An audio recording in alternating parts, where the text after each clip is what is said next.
few years, the world needs a huge transformation of its energy infrastructure by scaling up renewables to phase down coal. But developing countries are being left behind because they simply can't afford the high entry costs. Not only does this negatively affect world climate goals, but it leaves impoverished countries paying more for electricity, unable to access renewables as a low-cost power, and locked into fossil fuels, a triple penalty for energy transition. But there is a solution. It's a first of its kind. It's exciting, and it's called Scaling Up to Phase Down. It aims to catapult these countries over the initial hurdle by providing low-cost support to cover those steep upfront costs, ultimately leading to cleaner, healthier cities and people. So how does it work? It's a 6-step virtuous cycle that starts with government leadership that leads to a supportive regulatory environment along with increasingly capable institutions. These fundamentals are what will attract private capital that is waiting on the sidelines to prepare and invest in bankable projects at lowest cost through competition and transparency, and most importantly, bring results that include more affordable electricity, cleaner air, and new jobs. When that happens, people want to scale up renewables even more, and the virtuous cycle gains momentum. Scaling up to phase down is what we need to do for people and the planet, for all of us and the next generations. This will ultimately create a greener, healthier world with more affordable energy for all. Good morning, everyone. I'm Raj Kumar. I'm the president and editor-in-chief of DevX. I'm delighted to help guide the discussion today as your moderator. One of the side effects of my job as editor-in-chief of DevX is people often come up to me and ask, what's the news? What's going on? What's the buzz here in Washington, D.C.? And I know we're joined from people all over the world who are following this online. And you too may want to know, what is the buzz in this town in Washington? And honestly, for me, what we're talking about today is the buzz. This is the topic, right? Everyone wants to know, how do you take the trillions of dollars of private capital that are on the sidelines and bring them into the development arena? We've been talking about it for a long time, haven't really done it. And it feels like we're at a new moment with new energy and new vision. And I think this report and this strategy is all part of that. And if, like me as a kid, I grew up with this term load shedding. A lot of you probably know what that term is like, or you certainly know brownouts or blackouts.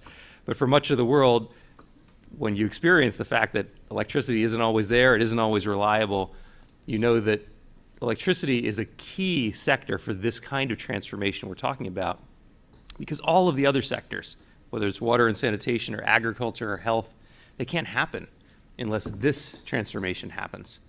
So I love the title, Scaling Up to Phase Down. I don't know how our translators who are translating this into French, Arabic, and Spanish today, for those of you who are following online, can possibly translate that line, but it really does encapsulate what we're talking about, not just in this room, but really in the global development sector writ large right now. How do we make a huge transformation? It's a transformation in our personal lives in a way, right? The way we all interact with our economy, our society, our own use of energy.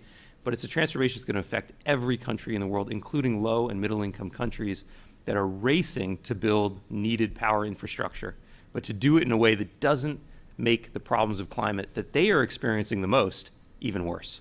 So that's what we're here to talk about today. We've got a fantastic panel. We're going to get really into the depths of this discussion, and we want to hear questions from all of you. So if you're following this online, there's a way to ask questions. We've already gotten a few in. I'll try to integrate them in the discussion, but we want more. If you're following online, there's the hashtag Scaling Up to Phase Down, the number 2. Tell us what you think on social media. And we're going to start with a presentation from Axel von Trotzenberg, the Senior Managing Director of the World Bank. Thank you for joining us today to share perspectives on how to help the world take critical, large-scale action that will determine how this generation and future ones experience this planet. A secure, resilient, and clean energy future requires a major transformation of our economies, industries, and daily lives for all countries. Developing countries face immense challenges and a triple penalty in their clean energy transition. Without access to more affordable sources of capital, they often pay more for electricity, often cannot access clean energy projects, and can remain locked into fossil fuel projects. In this vicious circle, the poverty trap is becoming an energy trap that is becoming a climate trap. Failing to act with urgency risks locking the world into a path with dangerous consequences for climate and development. All hands must be on deck to support developing countries through their energy transition. The World Bank's approach to the energy transition in a report called Scaling Up to Phase Down maps out 6 steps to support developing countries scale up affordable clean energy and phase down coal. Today's discussion is how to translate this vision into action to tackle the key obstacles and step up the progress. If we want to give countries a fighting chance, we need consistency, concerted action, and resources. Let's take the example of coal. To reach net zero emissions by 2050, we need to decommission over 100 gigawatts per year, the equivalent of decommissioning 1 coal generator unit per day. There are still over 2,100 gigawatt of coal-fired power plants worldwide. Currently, the world is headed in the opposite direction, with coal-fired generation reaching an all-time high last year. This needs to change immediately, but the transition is more complex than many people realize. Coal is deeply embedded in the economies and social fabric of some countries. Therefore, the transition must be just and equitable and help affected workers and communities re-envision their post-coal jobs and livelihoods. At the same time, the retirement of coal generators could leave $1 trillion in stranded costs that need to be managed. The benefits of transitioning away from coal will be globally shared, so the cost should be shared globally too. 60% of the $1 trillion needed per year for cleaning up electricity must come from the private sector. But investors will only come in if governments establish strong foundations to scale up their energy transformation. The World Bank and other partners play a critical role in supporting developing countries with more affordable financing to overcome barriers at each stage of the energy transition. The higher the barriers, the more concessional support is needed.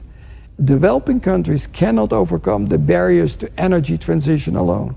The world needs to come together to catalyze affordable finance, to strengthen economies and unlock clean energy for all. We look forward to a rich and productive discussion with our panelists today. Well, thank you, Axel, for that introductory set of remarks. And I'm glad that Axel talked about the complexity here, that this is actually a hard problem, because there's a bit of a narrative out there that, you know, solar power, for example, it's cost competitive now. It's cheap.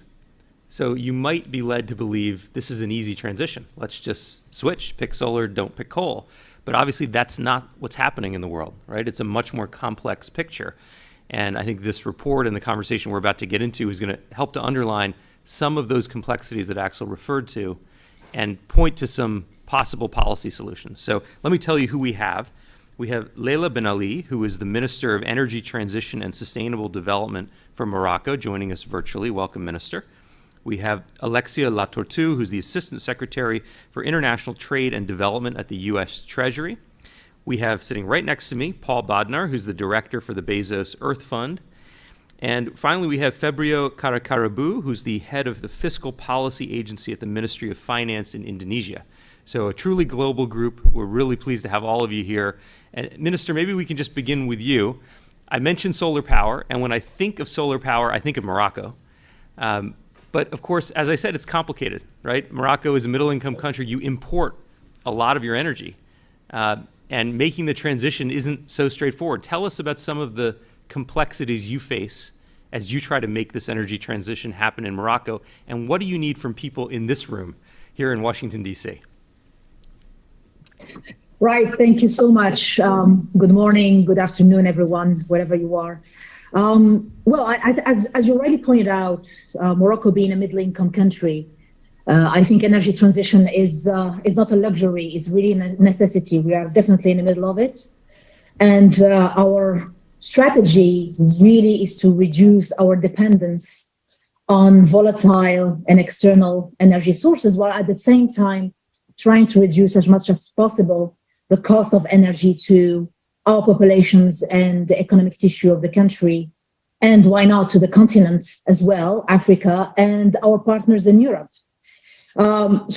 Of course, I mean, you thought about solar when you thought about Morocco, indeed. I mean, we have a undeniable competitive potential for wind and solar.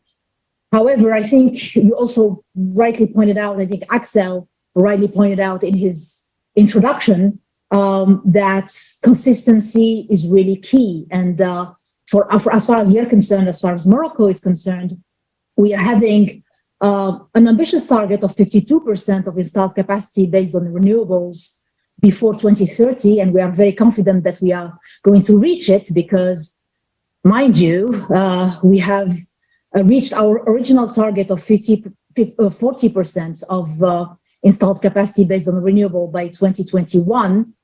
And the first 40% were the most painful to reach, of course. So that's why I'm very confident that the next 10% would be a bit easier to reach. How are we going to do that? We have to install between 700 megawatt to 1 gigawatt of capacity every year consistently between now and 2030. That's roughly $1 billion of investments consistently between now and 2030, a large part of it coming from the private sector, international and national private sector. And the 3/4 of that will be renewables. We also need to inject more investments in gas and storage and flexible technologies that will enable those investments in renewables in low voltage, medium voltage, and high voltage to penetrate the market. And of course, the last point that I would want to raise there is investment in the grid. And I think Morocco is not the only country in the world with ambitious renewable targets that is waking up to the importance of making sure that you increase the amount of capex that is being injected into transportation of energy in its various forms, but including electricity, of course. Yeah, we have an interesting question from the audience that I'll bring in soon about that topic of how do you actually get the energy to people who need it once you produce it. But let me bring you into the discussion, Alexia. You know the space very well. You were a deputy CEO at the Millennium Challenge Corporation. You've been around the development space a long time. And so you know it's not new to talk about crowding in private sector capital. We've been talking about this a long, long time. And what's needed in this space and what this report calls for is a quadrupling of investment to something like $1 trillion annually. How are we going to actually make that happen, right? That's a big part of the evolution roadmap. That's a big part of what you and Janet Yellen, Secretary Yellen, are pushing for. How are we actually going to make the private sector come to the table at the level, at the scale that we're talking about here? Thank you, Raj, for that question.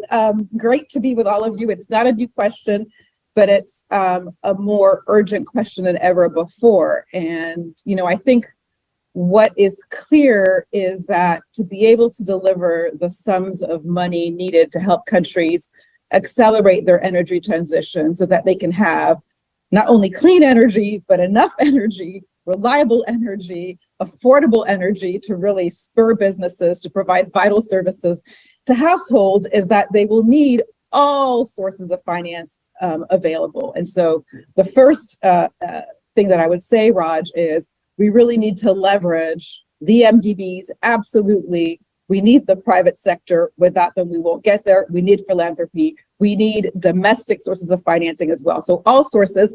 And the answer also lies in better policy and in the faster adoption and scaling up of new technologies, right? So good policy equals dollars, actually, right? And so the work ahead is on a number of fronts. And I will actually start on the policy space, right? So we need to work with countries to make sure that they have the right policies in place. That covers a range of areas from tariff reform, subsidy reform, land acquisition issues. Where are you going to put the solar panels? Looking at local content requirement for manufacturing as well. So that's a huge agenda. And frankly, when you have a more enabling environment, that actually directly reduces the cost of capital. And makes it easier for the private sector to come in. I think the second thing I want to say, which the report talks about quite a lot, is the importance of having strong institutions. And those strong institutions, having utilities that are run well, that are transparent, that use data for decision making, that will also be something that helps to attract capital. So that's an important point. The third piece is that we need to look at this holistically, including looking at the basic infrastructure that investors want to see in a country. So for example, if you think about the grid and transmission lines, we need to make sure that those are being developed, those are ready to accept renewable energy, that the right structures are in place. Most governments want to own their transmission lines, but that we have the right structures in place in terms of how the public works with the private. And then will I get to the financing? People usually start with the financing, but I think it's important to think about policy, strong institutions, strong infrastructure. And then for the financing, it's really about a strong public sector will enable a strong private sector. The two go hand in hand. And how do you use concessional financing? How do you use non-concessional financing? How do you use public capital to de-risk the private sector to come in? These are the things that we have to figure out. And one of the things that we've asked the World Bank to do in the context of World Bank Evolution is to really help think through how to use scarce concessionality. And it's particularly scarce for middle-income countries, although they have these needs as well in this space. What are the principles to think about the highest and best uses of that scarce concessionality to have the maximum impact, so that other sources can then come in? So that I think is also absolutely critical as well. So no magic solutions, but I think granularity and focus on the basics, as well as trying to develop innovative financing mechanisms to make our money go further, and scaling up proven mechanisms like guarantees. And certainly the US is trying to do that in our fiscal 24 president's budget to Congress. We included things like being able to provide guarantees for the newly created Asian Development Bank Innovative Financing Facility for climate in the Asia Pacific, where $1 billion of guarantees can leverage $15 billion of new headroom to support countries, or of course, following the example of the UK, also with guaranteeing IBRD sovereign loans for the purposes of the just energy transition. Let me stop there, Raj. Thank you so much, Alexia. And I'm glad you described the need to have the policy framework right to basically make sure the business model and the industry actually makes economic sense before you even think about the financing in a way. I was just talking to someone in the private sector in this space who was saying, often they're asked to get in to the market, but then they realize that the amount being paid for power in that market just isn't sufficient to really create a realistic return for them. So thinking about that entire policy environment is key, and I think that's a big part of the report that we're going to hear from Dimitrios on in just a few moments. But I want to turn to Paul here to my left, thinking about this private sector side of things. You were at BlackRock, where you led all sustainable investing there. So in a way, it's been a downgrade for you to go to the Bezos Earth Fund. You've gone from the trillions to the billions. We're supposed to be going from billions to trillions here, Paul. Okay, now you've got this big philanthropic budget. I think Bezos Earth Fund has spent $1.6 billion so far in grant funding out of this $10 billion envelope. How are you using that to facilitate this market dynamic that we're talking about, to get people to stop investing in coal and start investing in renewables? Thanks. Great to be here. Thanks for the invitation. Nice to see old colleagues. Alexia, I must make a note to get a fireplace installed in my office. Yeah, so philanthropic capital is a flavor of concessional capital, right? So let me just kind of give a sketch of how you might think about this. The title of this report in this session is actually perfect, as you said, because scaling up and phasing down are tightly related, but I think they're a little bit different as tasks, right? So as someone who's worked in private finance a long time, I do think, I have a lot of faith that private capital and private innovation and the private sector can take the lead in scaling up, right? Whether it's renewables or green hydrogen, private innovation, private investment knows how to make big things happen. And the role of government in the scaling up, I would describe as almost tactical. And I don't mean that with a small t, but it's about funding research and development. It's about doing targeted deployment subsidies like in the Inflation Reduction Act or Fit for 55. It's about permitting, right? It's about creating the conditions under which you can unleash private capital to build this new infrastructure, new systems, new technologies, bring down the cost curve. On phasing down, that's the really thorny part in terms of political economy. And I think the role of government there is strategic, not tactical, right? Because you have this $1 trillion, as the report points out, $1 trillion of which 550 billion is public capital tied up in assets that we're actually trying to pull out offline before the end of their technical lifetimes or economic lifetimes. And those assets have value, real value, to investors, to workers, to communities, and the private sector will have trouble leading the way and structuring the solutions to do that. So this sort of scaling up and phasing down are a little bit different. And if we think about concessional financing and the role of that, right? I mean, we are fortunate to have a funder who's sort of spent his career figuring out how to deliver change at speed and scale, in the case of Amazon. And we want to be also about delivering change at speed and scale. That's really what we have the capacity to do. But it's tricky to figure out what the role of philanthropy should be in a CapEx story, which is sort of infinite in size, right? It's easy to think about philanthropy as a catalytic force, a little here, a little there, do some studies, do some pilots.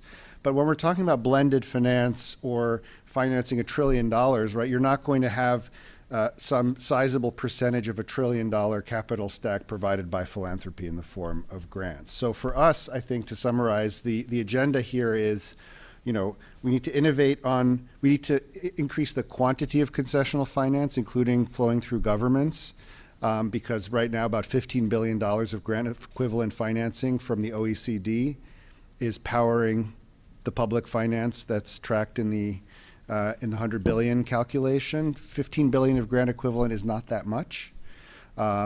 Secondly, we need to innovate on the channels that this finance is moving through. We, of course, need to have this conversation and result on MDB, wither the MDBs and so on.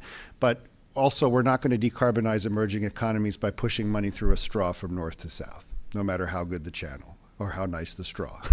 So we need to build local financial capacity and build from the bottom up. And finally, we need to innovate on instruments.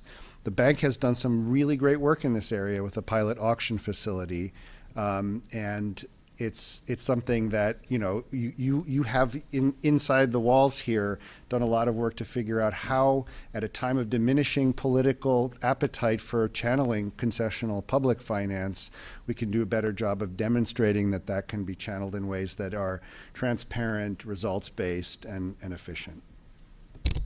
Thank you, Paul. And I think this is fascinating, the way you describe the strategic versus the tactical requirement of government. And maybe I can bring in Febrio Kecarabu on this point, because of course Indonesia has a JETP, a so-called JETP, the Just Energy Transition Partnership, and a big element of that is to phase down coal.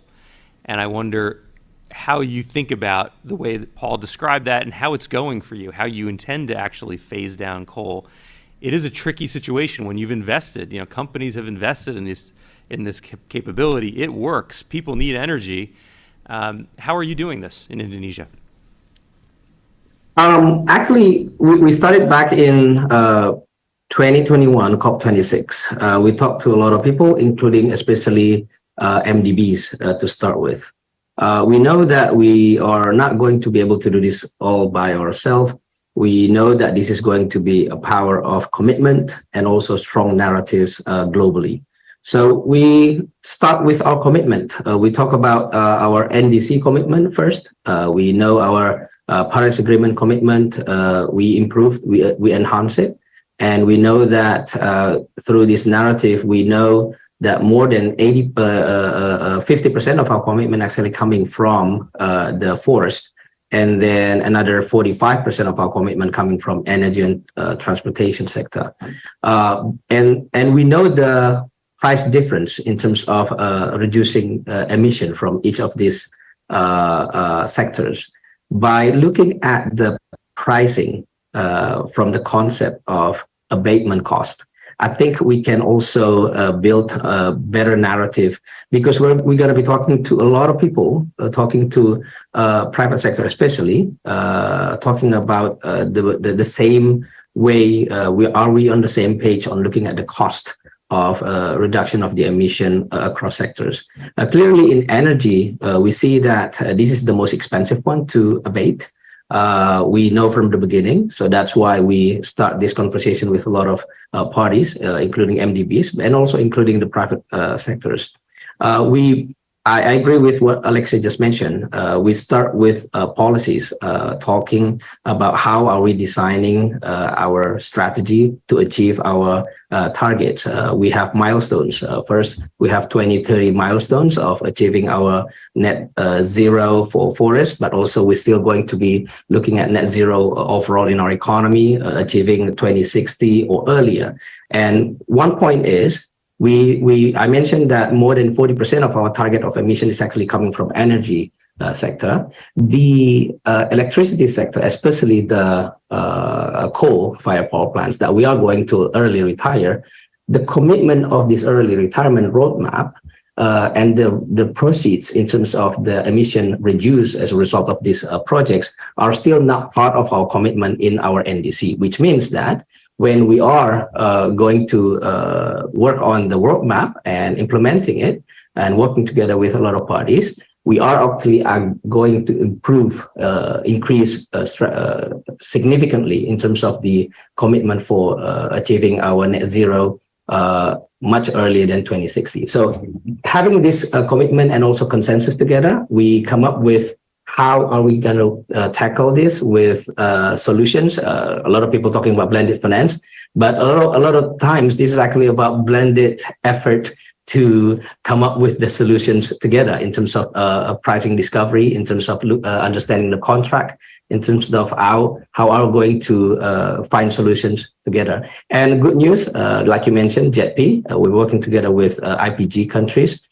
We found the solution, we found the common language, and we achieve our own consensus in terms of commitment together. And this is how we are going to scale up.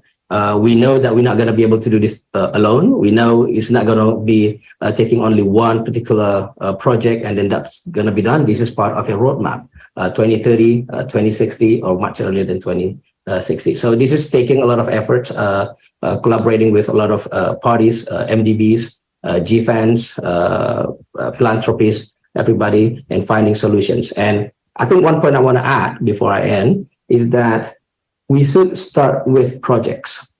Because a lot of people will be talking about financing, but a lot of people will be saying, I have financing, but I don't have projects. So it is actually very crucial for us to look at the projects and how are we going to build and scale up from 1, 2, 3 projects and so on. Back to you, Raj.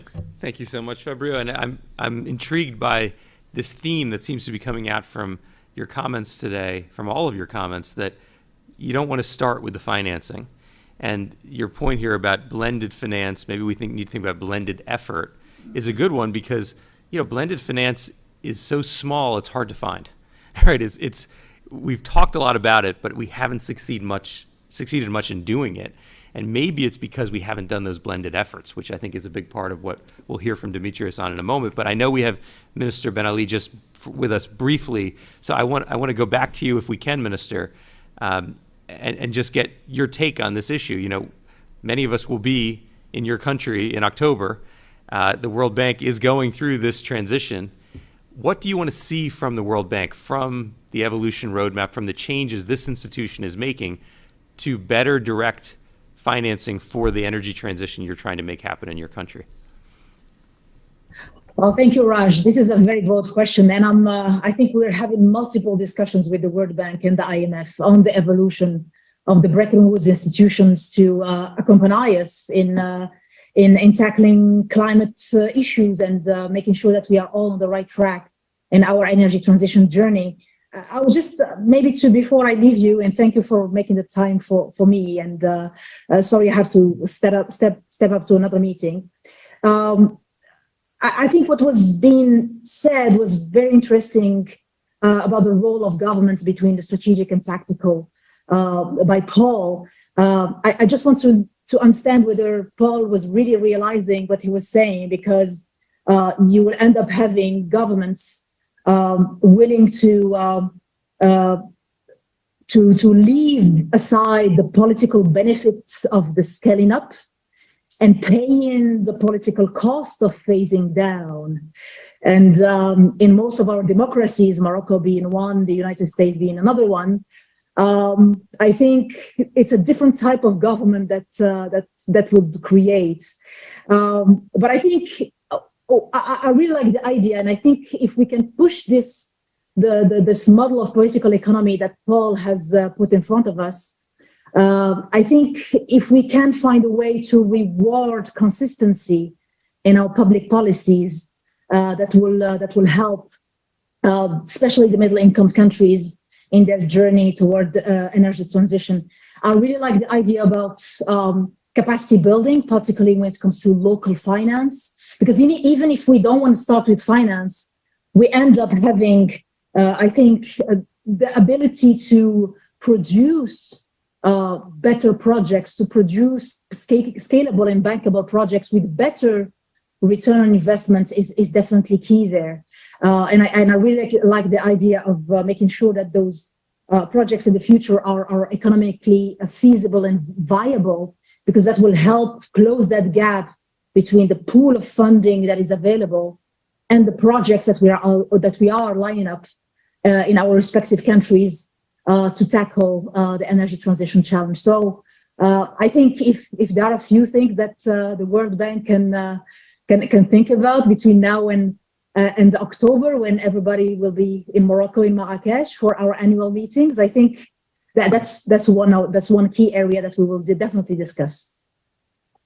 Thank you so much, Minister, and thanks for your participation today. I want to pass the microphone now to Dimitrios Papathanasiou, who is the Global Director for Energy and Extractives at the World Bank, and he's going to take us a little bit through what the report actually says.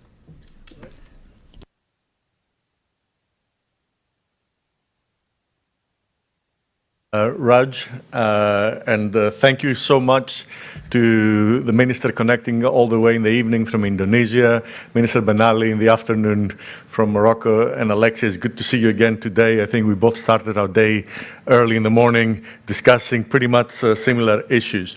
So I will give you a brief overview of about 10 minutes of our report of Scaling Up to Phase Down. And in true spirit of the evolution of the World Bank, the report is 40 pages. So we try to keep it short, and even our printers, when we asked them to print a few copies for us, they were surprised that this was a short World Bank report. So we're moving in the right direction, and we issued this about 10 days ago.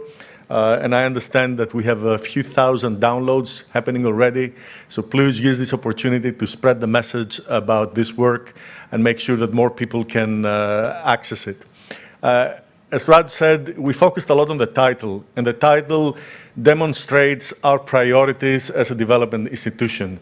We feel that for the world to be able to phase down the significant amounts of coal power that are primarily operating, and they're set to be operating according to their technical life for a very long time, too long for the planet's climate, we focused that we first need to scale up energy supply. Demand for energy is growing very fast in our countries. This is to accompany their economic growth. And we need to make sure that we provide good alternatives that will then allow countries to phase down their coal power plants faster and more effectively. And we start from doing this in the power sector because it is the decarbonization of the power sector that comes first and then drives everything else. So a lot of messages already in the title of our report. And in terms of where we stand today, first of all, we are at a time of crisis in the energy sector. Affordability is an issue, and the urgency of the energy transition is more important than ever. As a reminder, and I think the numbers talk for themselves, if we want to remain within 1.5 degrees Celsius, the available space we have in the atmosphere is about 380 gigatons of CO2 emissions. The rate of emissions today in the world is about 40 gigatons. We have less than 10 years to go to zero emissions, net zero emissions, if we want to stay at 1.5 degrees. The urgency is there, and it is really massive. To get this done and make sure that we have the alternatives available, investments in the developing world need to grow from 240 today to about $1 trillion annually, and this needs to happen in 2 short 7.5 years that are left. We believe that 60% of that needs to be from the private sector because the fiscal space is simply not available. Now, the flip side of that, and part of the good news, is that indeed the spending, and this is mostly spending from the private sector, for fuels, fossil fuels, in the power sector is already $500 billion year after year.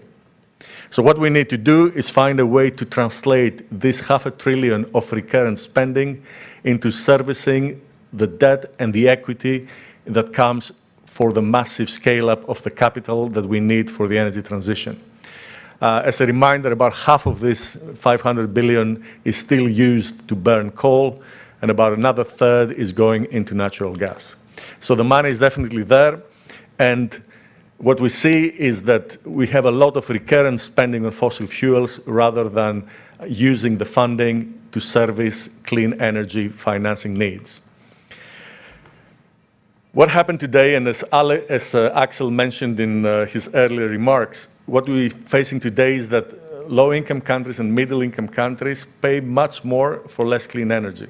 One of the main reasons for that is that clean energy has a significantly higher upfront capital investment, and the access to capital for low and middle-income countries is very short.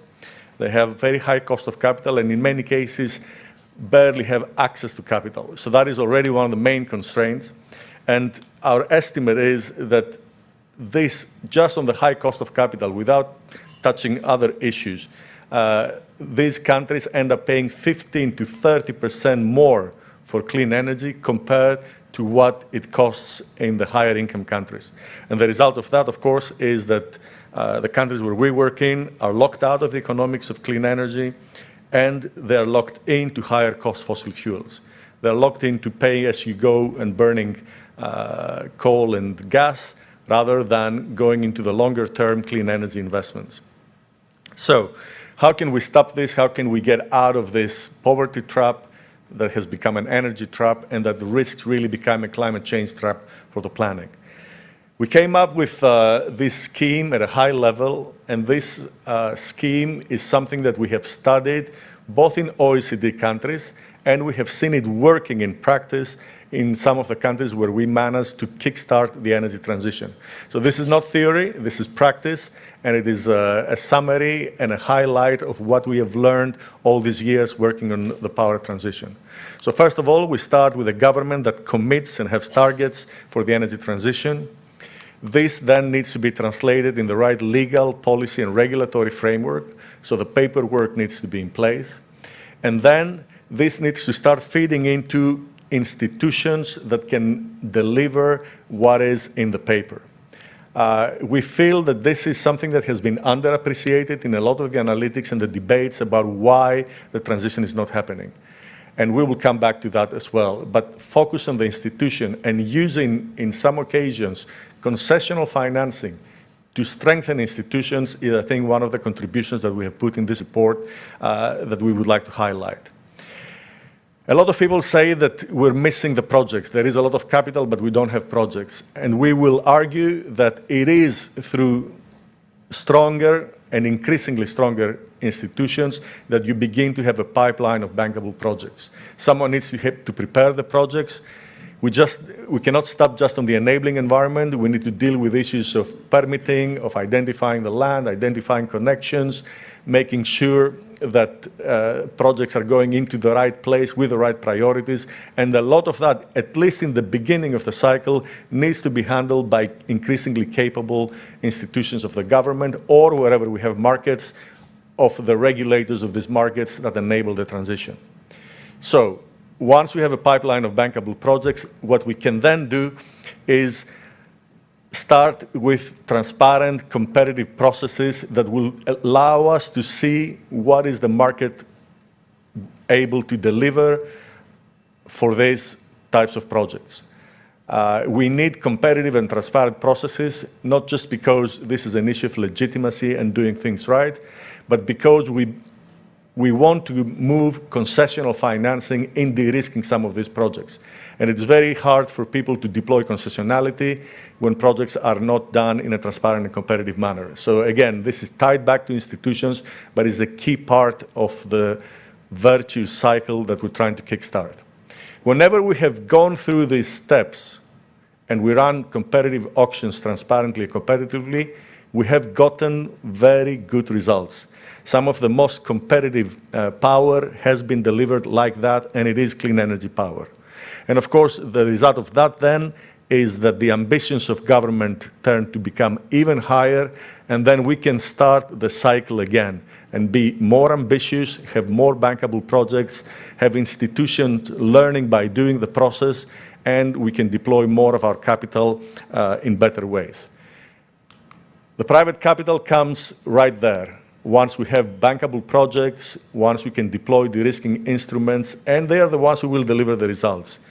We do believe that 2/3 of the investments will be private capital. So it is absolutely necessary. It is willing to come in, but they are looking for the right enabling environment and what we're finding for the right projects which are prepared in the right way from stronger institutions. Now, it is important to talk a little bit about the phase down. When does it come and how does it work? And indeed, we have found out, especially from our experience, our recent experience on helping the government of South Africa with closing down the Komati, that there are important issues, especially on socioeconomic impacts, that we need to take care of. And most of these things include costs with little revenues. Nevertheless, there is still value, as Paul mentioned, in the assets of the coal power plants, even the dirtiest of them. And we have found out, and the report talks a lot about that, that it is possible to minimize the costs and then direct the concessional financing through every step of the cycle and make sure that we can enable more and more and a faster way of doing things. What I would like to highlight is that as you look at this virtuous cycle, the right-hand part of it is where a lot of the costs are low, but the effort is very significant. We believe that with small amounts of concessional financing, we can have a big impact in preparing the right regulations, strengthening institutions, and as we go to the left part of the cycle, that's where concessional financing and our own financial sophisticated instruments can be used for de-risking and delivering the scale that we need. We certainly need concessional financing to deal with the socioeconomic impacts of phasing down coal. Now, how do we work with support from our funding? We believe that we need to work for stronger transition preparation financing. We need additional financing to strengthen the utilities. We talked about strengthening the networks, investments in infrastructure, and how we can bring more private capital in that part of infrastructure as well. Then we need preparatory funding for feasibility studies, preparing the first project, preparing the right documents, the contracts, the power purchase agreements. Then we can deploy our risk mitigation instruments, and the bank has a lot of long experience on how to do that. We have been even burned a few times, so we have learned what not to do as well, and what else needs to be done when we deploy our risk mitigation instruments. And then, of course, that is the critical part on the phase down of coal power plants especially, we need to bring in concessional climate financing to deal with the socioeconomic impacts. Again, we think that the cost there, and the report goes into depth, are not as high as people believe, but still there are costs that have to be financed, and they need to be financed through concessional climate financing. So that was my 10 minutes review of a 40 pages report.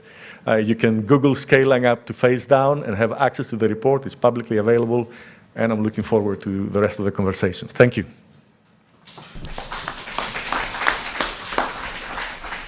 Thank you so much, Demetrios, and I congratulate you on not only a short report, but a very clear one. Your argument's really clear. Let me go to you quickly with one question. We don't have much time left, so we're going to try to have a rapid-fire series with our panelists, but you talked about the urgency, but on the other hand, you say the key here is strengthening institutions. Urgency sounds like something we have to do fast. Strengthening institutions sounds like something that takes a lot of time.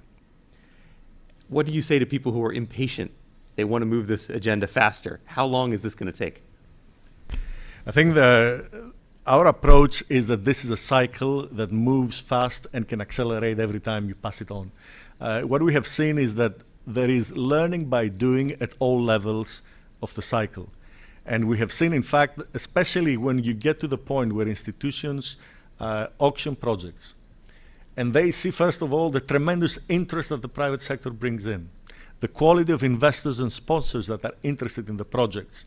That indeed gives a lot of confidence to institutions. It accelerates the ability of the government to put further resources and attention to these institutions. And I think when we get the right results, then we get to this really positive cycle that moves on and on. And again, at the end of the day, we all want to move to a situation where things are governed by markets, that government intervention is not really needed. And getting there can happen fast as long as we deliver the results. I think our focus should be on delivering results. We don't need to get everything right to move to the next phase of the cycle, but the important thing is to get it started, get a few things right first, and that will then kickstart the whole process. And we have seen this happening again and again. It can happen. Well, I want all the panelists to share any reactions you have to what you heard, but I want to also bring in a question from the audience to you, Fabio, if I can. Somebody in our audience is asking, is it possible to sustainably use coal in the transition to cleaner energy? Obviously, we are talking about a transition, and since some of these things may take some time, as we just heard, there are countries that are going to be building more coal plants or using more coal. Is there some way to sustainably do this or not? What do you think, Fabio? That's why the power of strong narratives is very important here. That will also couple with a strong sense of directions from the government. When we set our commitment and we follow through and we work in details. Fortunately, here and there, you also see some supports that you didn't expect before.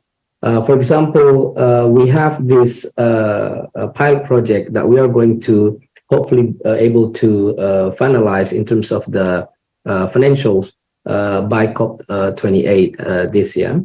This is a 660 megawatt power plant, coal-fired power plant, and we already announced this back in November last year, back in G20 presidency of Indonesia in Bali.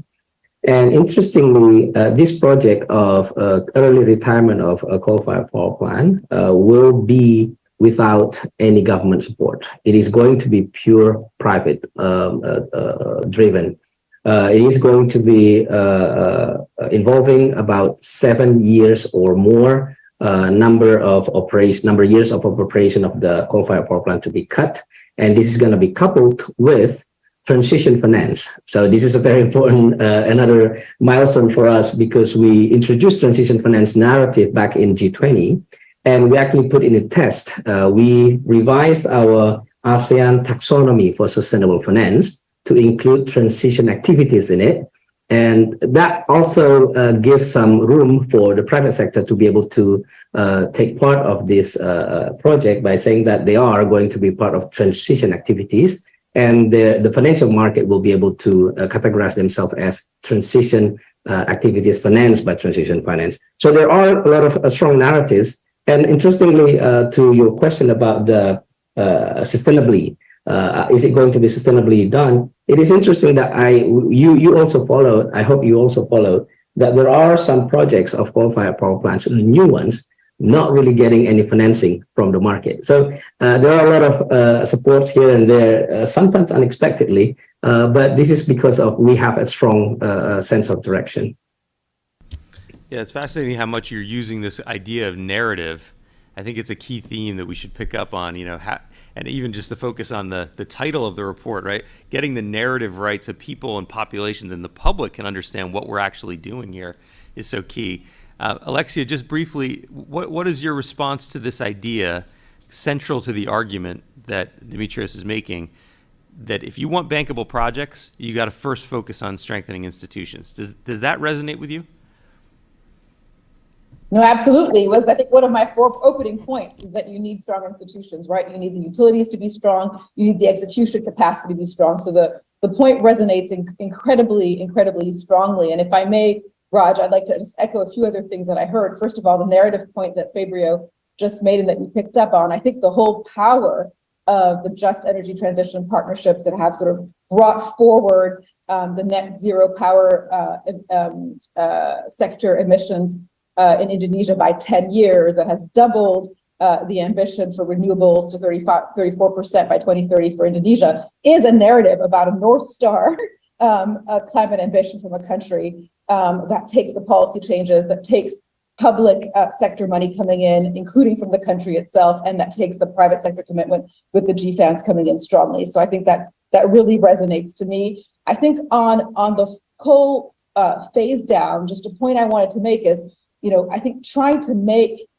it a sort of viable investment for private investors to come in and to hold on to coal assets in order for them to decommission faster is really tricky. And I think when we think about the commitments that financial institutions have made, the net zero commitments, that holding on to brown assets, they need to be able to get credit for that is something that we have to sort out for them to really come in. So that's part of what's on the agenda for us is working with others to help sort that out. I think Demetrios's point about there's money in the 500 billion that needs to be reoriented to another purpose is also really important when the numbers seem overwhelming about what we need to do on the financial side. So that was really important to hear from him, as well as the thinking really smartly about where concessionality is needed and having concessionality go to the thorniest of obstacles, and also very much to protecting the most vulnerable and low-income populations during this transition.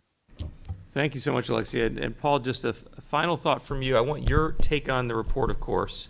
We also had a question about the fact that there's a lot of countries in debt right now, in debt distress. Given that the fiscal space is so tight for many countries, what are the implications when you think of trying to execute on a lot of what we just heard? So your overall take on the report, anything you think is missing, and this question about debt, would be great to get your comments on. Sure. Well, it's a fantastically clear framework, and totally agree with it.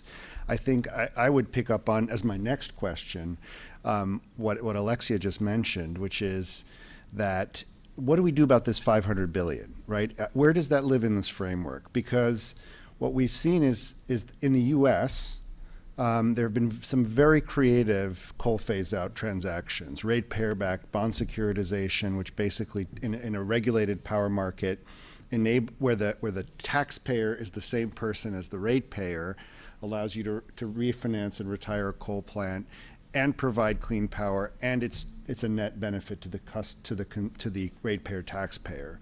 So I don't have a scintilla of doubt that we can find a way to structure this 500 billion, and this is partly an answer to your question, right? There is how do you not just in a financial engineering sense, but in a narrative sense, capture this 500 billion and repurpose it in ways that increase the confidence, political confidence, and constituency confidence that this is worth doing, because 500 billion a year is a very significant percentage of the missing, capital in the capital stack.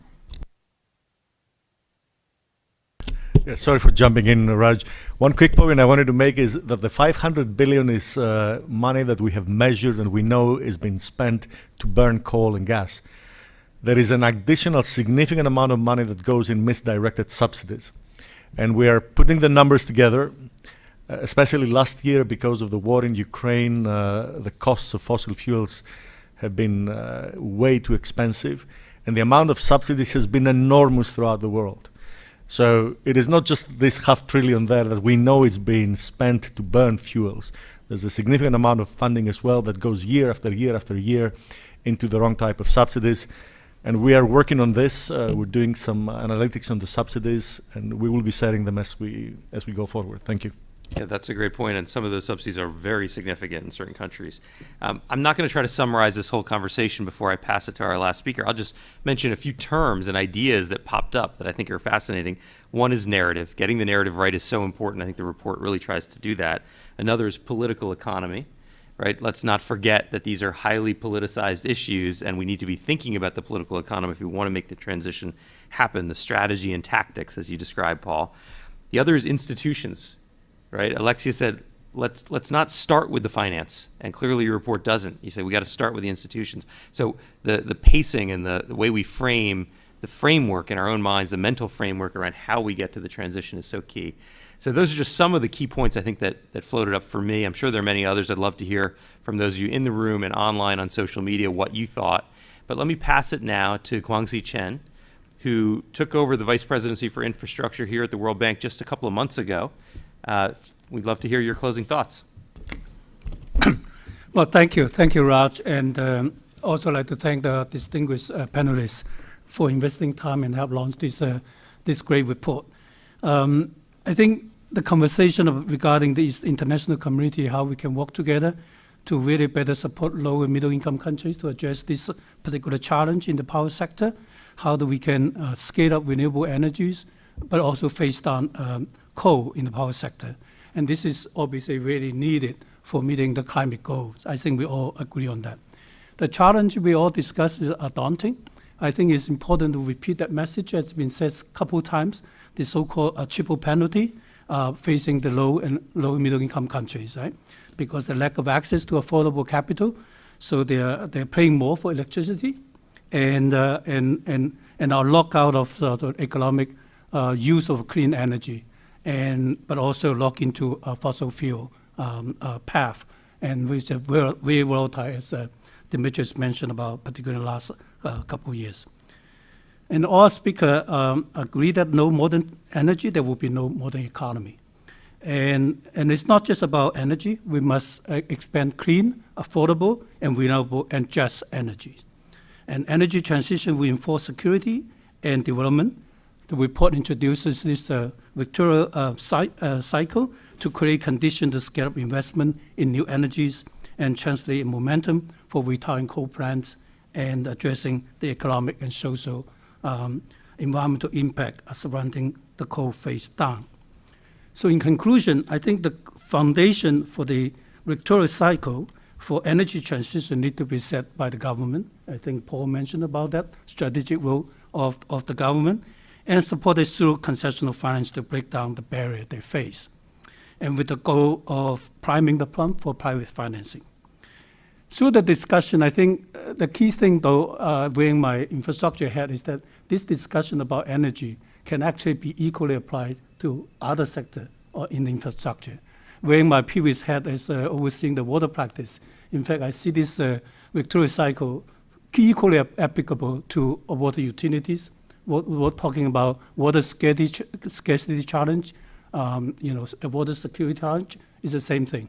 I think this is really a really excellent exercise we've been discussing today, and I really want to thank all the audience and participants for all those connected online for this discussion. And we certainly hope that the idea discussed today can lead to much more systematic and coordinated approach for supporting energy transition in low and low-income countries. And I remind you all to digest the report, disseminate the message, and support all of us together for this journey ahead. Thank you. Thank you.